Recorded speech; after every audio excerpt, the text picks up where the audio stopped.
welcome to my Leetcode solving session. This is called the implement queue using stack.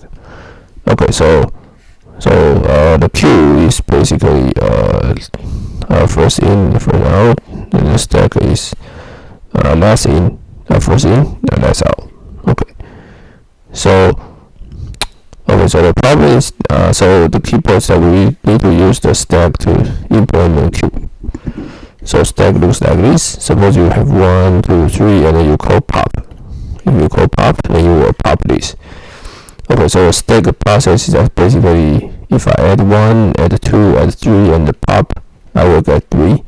So basically it's the first in. So the first in is 1, then the last out is 1. So first in, last out is the stack. Okay, so the key point is that we need to use stack to implement queue. So the idea is that we use two stack. One is S1, one is S2. Okay, and the key point is that okay, so suppose you have two S1 and S2, and then you first add 1. Then it's very easy that you first add 2. And the problem is that if you add 3 here, then I call pop, then it will pop 2. So which is not correct. So the key is that if I want add 2, then I first pop 1, pop this 1 to be here, and I put 2 here, and then I place 1 to here. Then after that, when I pop, then I will get 1, I will get 2. Okay, so iteratively, suppose I have 1 and 2, you want to get 3, then you should first remove all the elements in the stack to form this. So put 1 in here, put 1, 2 in here, and then you will have these 3, and then after that you pull this back, you get 2 and 1. So when you pop, then you will get 1. When you pop, you will get 1. Okay, so this is the iterative process. This is the iterative process.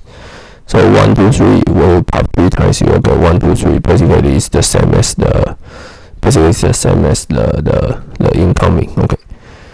So once we understand this, then you can solve it. So start initialize to stack.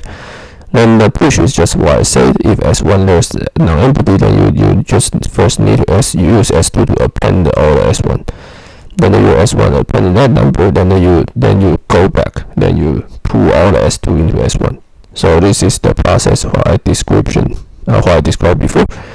Then the pop is very easy because now I already shuffle the order of S1, so just pop S1. And the pick just give the front element, so it's very easy, just get the final element.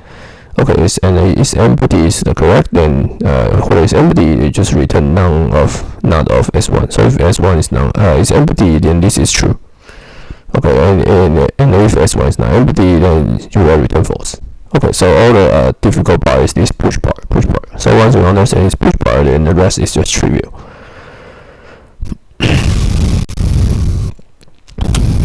Okay, and I will see you guys in the next video. Be sure to subscribe to my channel. Thanks.